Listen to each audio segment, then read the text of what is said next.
Hello, ladies and gentlemen, and being a producer of Wrestle Massacre as well as Inside Movies Galore, I am David Streggy, and welcome to Delusions of Grandeur. Enjoy the reviews. I certainly did.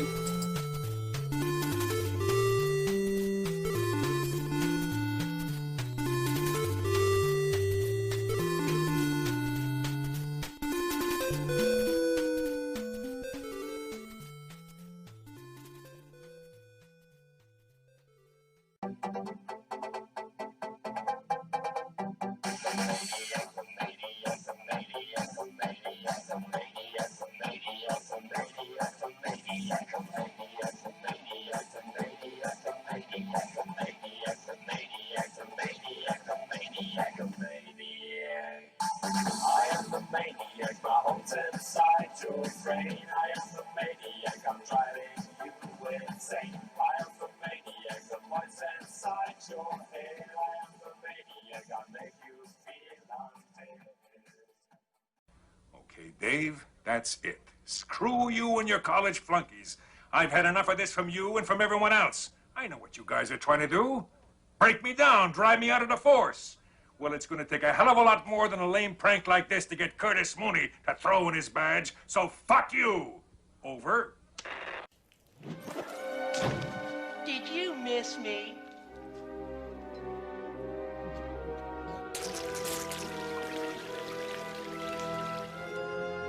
I guess not. Hello, ladies and gentlemen, and welcome back to Delusions of Grandeur. I am your host, David Streggy, and here I have another review for you. This time of a film trilogy that started out on the Legless Corpse films catalog. And this trilogy is directed by Richard Chandler he's from Boston, but his film production company is called Boston Family Film. And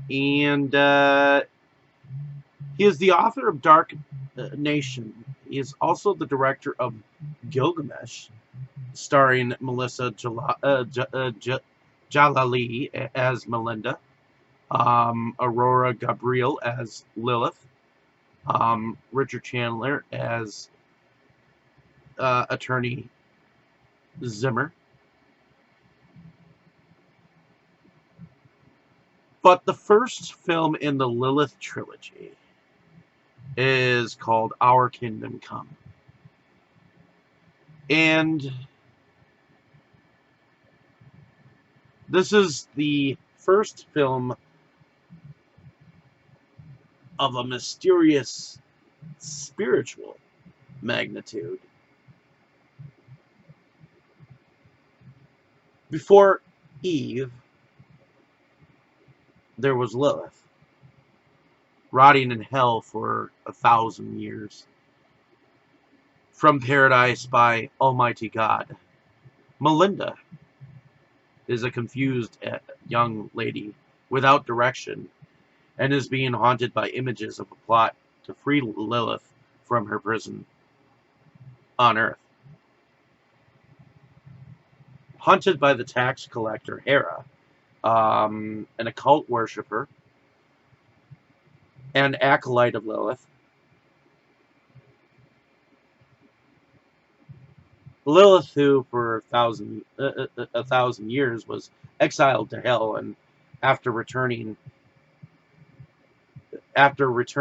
she killed children and innocents, and she's not happy about being replaced.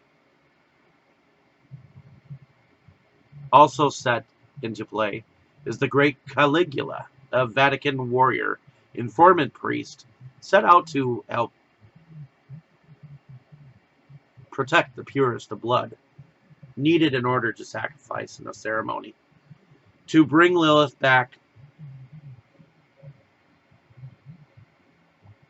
To me, the best actor in the film besides Chandler, who plays Lawyer Zimmerman, high-ranking Nazi officer, descendant of the purest blood children of Lilith. I like Chandler's humor. Never bring a crowbar to a gunfight. Kind of a interesting line is from this film. There's a scene where Caligula scoops out Zimmerman's eye with an ice cream scooper that is hilarious. But while consulting with a priest, she is told that she must not let Lilith out, that she must destroy Hera and Lilith's children, born of Adam. Melinda hooks up with Matt McCarthy, an ex-military man who knows not of the spiritual war that he is about to be part of. Because as the children of Lilith come after both Matt and Melinda, the film gets weirder and weirder, as mugging seems to happen often. And a dead guy at Matt's friend's house, she enlists his help by offering money to help kill these minions of this demonic cult. Having visions of Lilith throughout the film told in 4 parts, we can definitely see the struggle of good and evil. Even the madness of Zimmerman and Hera can be seen, as they too have visions, as well as Melinda. One of the things I noticed was when Lilith first appears, there is music played that sounds precariously close to Charles Band's music in Vampire Journals. Other than that, the film has a great storyline. Guten Tag, Americana. As the priest, Matt and Melinda go up against Zimmerman. Caligula and Hera, the tax collector, are in a battle to save the children of the earth. Who will win? And who has the most to gain? You know? I mean, I guess if I had to say something negative about the film, and its other 2 films kind of combined in this ending statement, is that I would have to say that Rick Chandler, even though I enjoy his humor, I don't exactly enjoy the F-bomb. I mean, overly saying swears, overly sounding like a sailor, you know, overly sounding like you're so uneducated you can't find any dialogue, kind of thing. And he skates very close to that in all 3 of these films. But I really liked these efforts. These, I think, were well put together on the low budget that I think that he has. And I look forward to telling you about the second feature in this trilogy. Thank you for listening. Now on to 2. Hello, ladies and gentlemen, and welcome back to Delusions of Grandeur. My name is David Strege. And here I have another review for you, this time of the second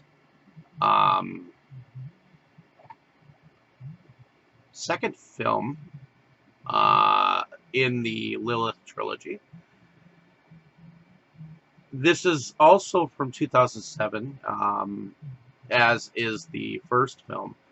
And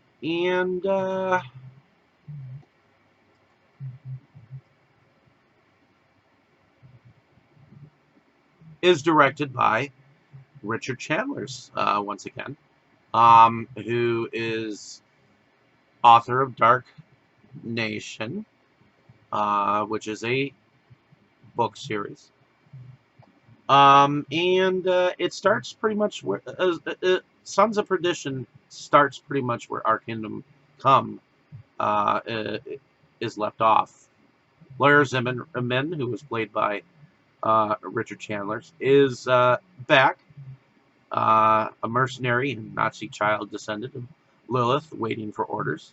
The Vatican has sent Caligula after Melinda to kill her for betraying the order. But Melinda has found that Satan holds sway over the officials of the Vatican. Eye-patched and renegade about town lawyer Zimmer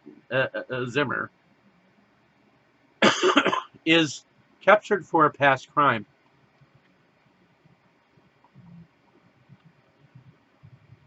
Then escapes on a mission to find a ceremonial sword known for sending demons back to hell from the battle of good and evil, but apparently it has the power to bring one back.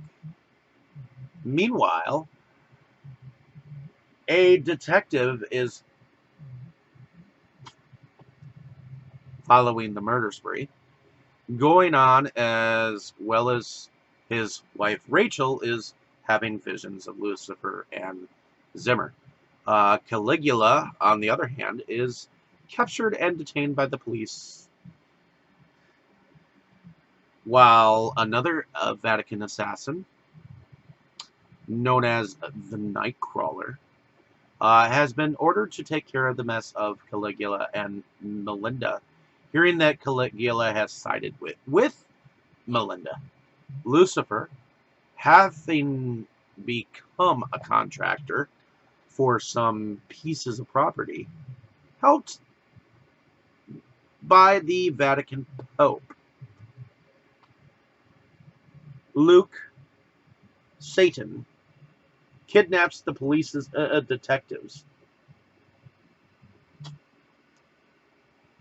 wife, holds her for ransom, while Zimmer kills Melinda and Caligula battles Nightcrawler in an epic battle for the throne of humanity.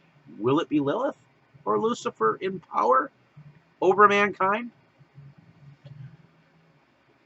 I had to watch the film over and over again to finally get the concepts behind the second film. Obviously, there's references to an earlier battle, and along the way, Zimmer, I feel, has lost his way so much so that he's pissed off the devil and wants his own right to the throne by Lilith's side. There really is a lot being packed into this trilogy, ideas and concepts of a spiritual battle on a physical plane. Although this second feature was staccato, choppy, hard to follow, but ultimately I got the gist of what Chandler was trying to create. The acting of Chandler, I feel, is growing. I think as Zimmer, the director, feels at home with in ways as some villains you love to hate, and Caligula is now what's left of the good versus evil. There is a sense of hurried filmmaking going on because there is so much trying to go on. So I'm not sure if this is everyone's cup of tea, but my interest is piqued enough with everything that happened in this film to view the third and final film.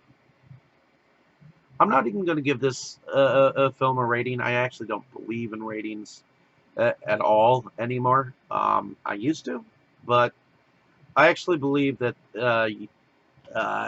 it's up to the viewer, you, to figure out whether you enjoy the film or not. If you can find a copy of this film, I know I've seen a copy of at least these first two films out there, but they're under an eBay seller, but they're not bad. I enjoyed watching these films, and I just want to know what you think, honestly. But these are my thoughts on these two films, and now on to the third and final film. Thank you for listening. Hello, ladies and gentlemen, and welcome back to Delusions of Grandeur. My name is David Strege, and here I have another review for you.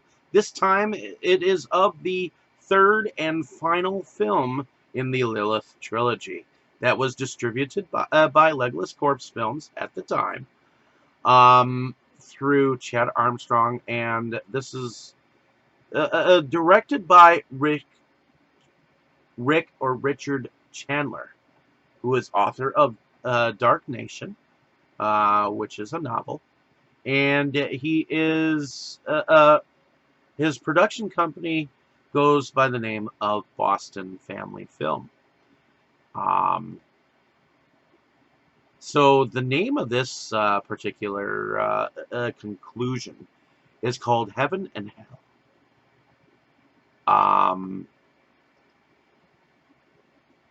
This particular film was filmed in 2010, which is 3 years later than the previous two. As we begin, a young woman stands leaning against the deck of a house, overlooking what looks like a sunset.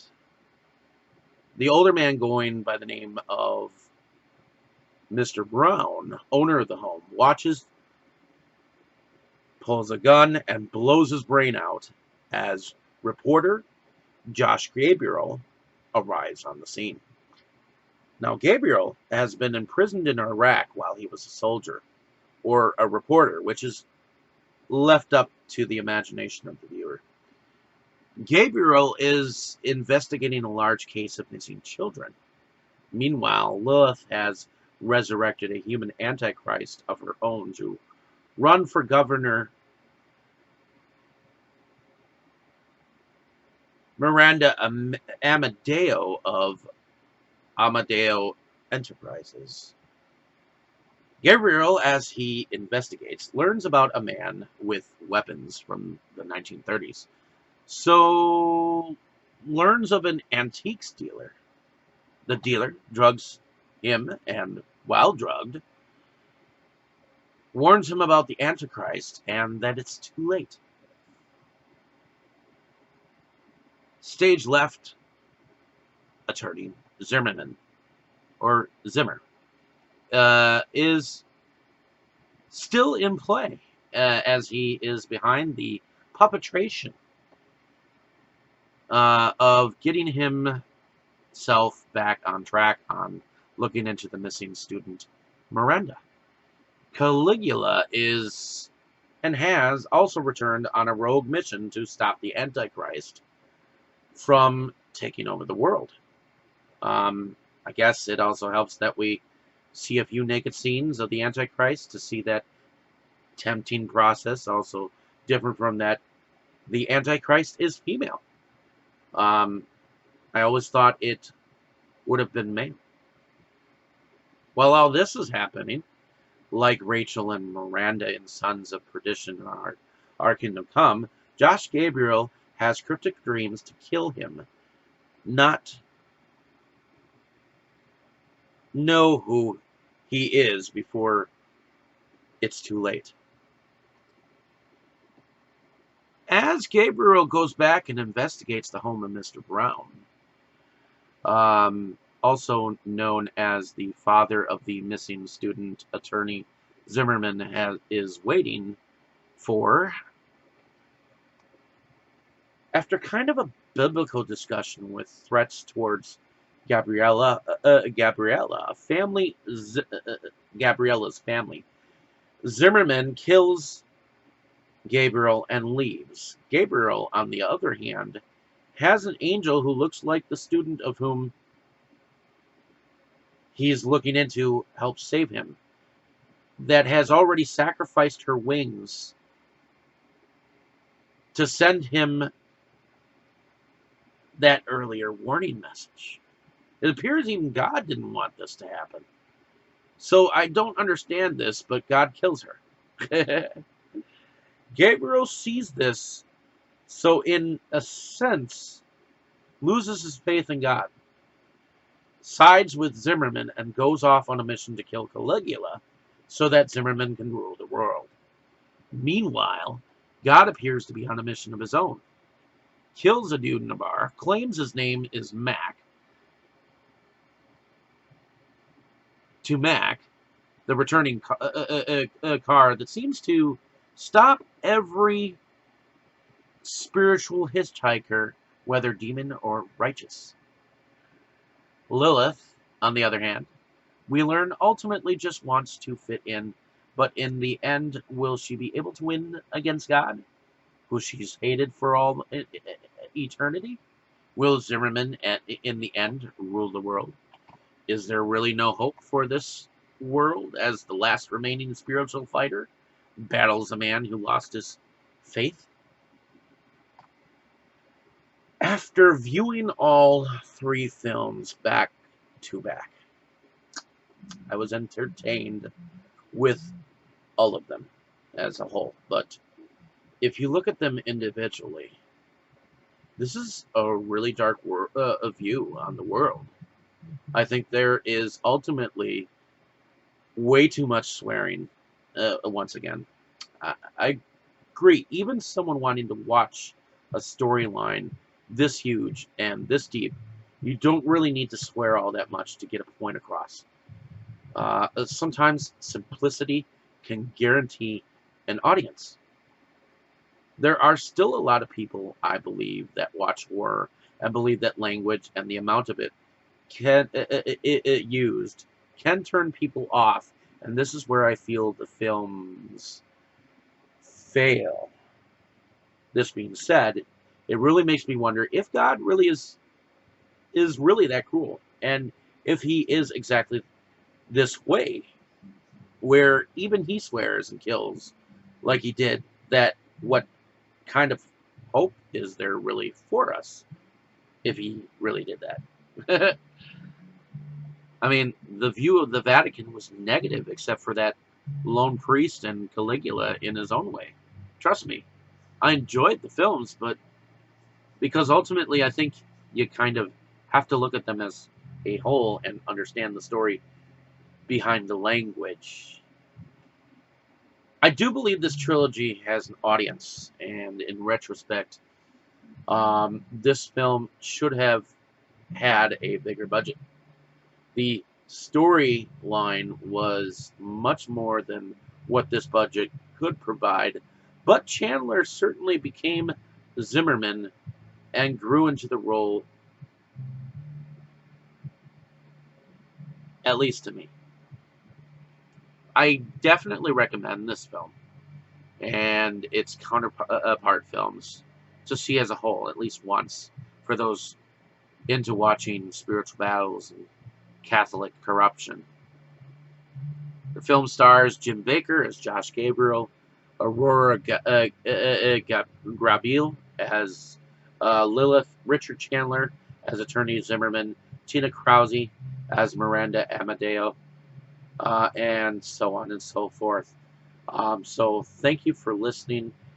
Hopefully you enjoyed my descriptions of these films.